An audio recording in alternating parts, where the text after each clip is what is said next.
But yeah, it's going to have great races. Yeah, it's going to have all these things. It's going to have hype. Once again, I think their marketing is above everyone else right now.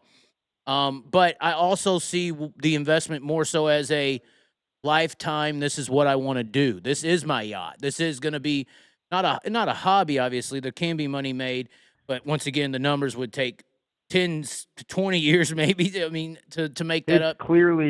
It's clearly a long-term investment for Matt, and I respect that, and I think that's definitely the way you have to look at it. I was maybe wanting it to happen faster than he is. But yeah, I mean, I guess you'll have to do a show with him at some point and kind of get where his total headspace is on that. But the reality is, I think it has to be a long-term game because you're not going to do 2 or 3 years of events and expect to pull in $6-8 million to cover your costs, and it's going to take time. And I hope it works for him. And I obviously had a passion for that place and that region. I mean, I met my wife there, so I mean, it's got some good memories. It's just I just wasn't willing to stick it out like he was, but I don't think that made what we did a failure. It just it's just different mentality. It definitely seems like the system's on his side a little more, if that makes sense too. It seems like, once again, World Outlaw events there, 2 of them, a late model and a sprint car. I felt like you didn't get that support when you had No, the and reins. no, and I mean, I think again, everything's about timing. You got sprint car wars going on right now, but when I was there was no sprint car wars. It was World of Outlaws. I Your met one with race Tom was the Deary. war. Your little 100,000 that Cody Jacobs, who's the crew chief of David now, Cody Yeah, Jacobs and Tim Schaefer won. well, well, and I met with Tom Deary, and I met with Brian Carter, and I met with these people, and they were not willing to play the game of business with a promoter that wanted to be innovative and different. They wanted to run the show. Like going back to the beginning of our conversation here, they didn't want to play ball with a guy wanting to alter things and do things a little differently. And Well, and because the wasn't it opportunity you and was one there for the of Outlaws. it was you, I believe, in one of our early shows. Not to cut you off, but I believe in one of our other shows, you said that you were in negotiations with them to have a World Outlaw show. And then the one weekend that you were planning on collaborating with them, that's when they scheduled the Nashville race on top of the one weekend you were going to put Yes, something on. 100%. 100%, and that was when I knew, okay, they um they can say what they want, but they were intimidated by me. And everything's about timing. Again, Roger Slack was over at Eldora. Roger Slack was very in the thick with the World of Outlaws. Roger Slack was calling me all the time during that time. We were talking often. He was asking the types of questions that people would ask if they're trying to keep their enemies close to them, if you're following me. So again, it's all about timing. Levi at Eldora right now, he's one of the greatest open-minded people that you could ever have running that place. You think he wishes anything ill against Matt Tift or sprint car racing? Absolutely not. So that opens the door for a Matt Tift to book a race because now somebody isn't in the pocket of the World Outlaw office influencing decisions. And that's just the reality, in my opinion, of how this has all transpired. I had Lucas Oil at the racetrack, but with the Dirt Million. But at that time, the World of Outlaws and their late model program was, I don't want to say it was in shambles, but it was not what it is right now. Okay?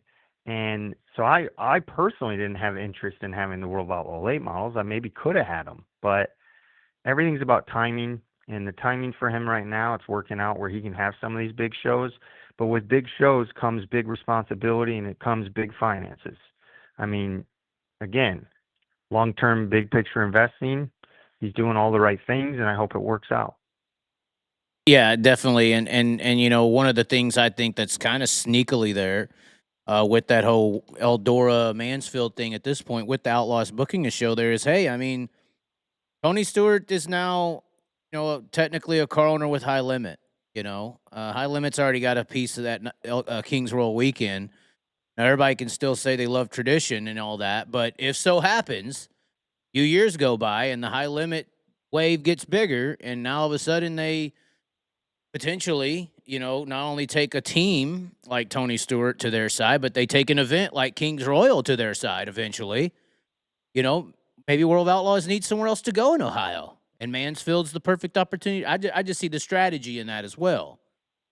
100%. And again, it goes back to timing. I mean, if you're any one of those organizations, you're absolutely looking to cover your own ass. Why wouldn't you?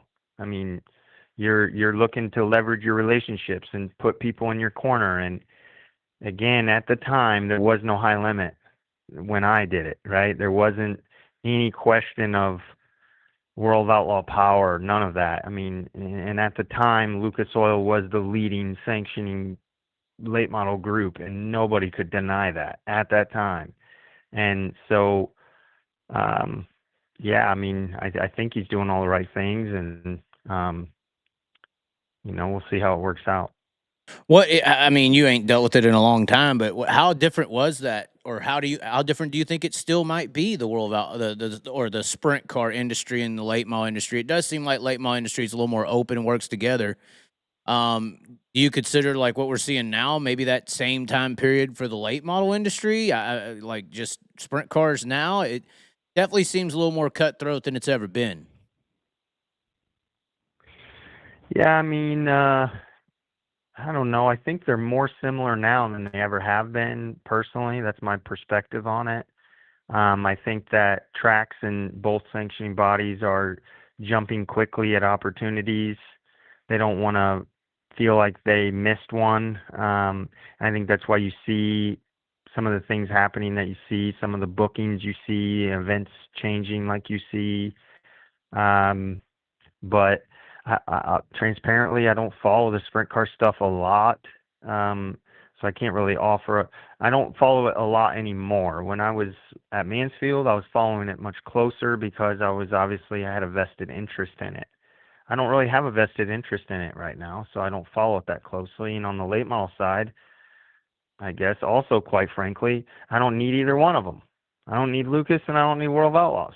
So I really don't follow them that closely either. I mean, other than going to races with my own stuff and DRT and enjoying the events I enjoy, which I love. I mean, I love the World 100. It's the number one event in the world. I mean, in my opinion, it is in dirt track racing. So it's my favorite event. So I follow what I want to follow, I guess, and I'm fortunate I can do that, and I don't have to get involved with all these other aspects. But right now, I think they're the most similar they've ever been because they are competing, um, and that's on both the streaming side, plus the sanctioning side, and competing for competitors. So I don't know how you couldn't say they're the most comparable than they ever have.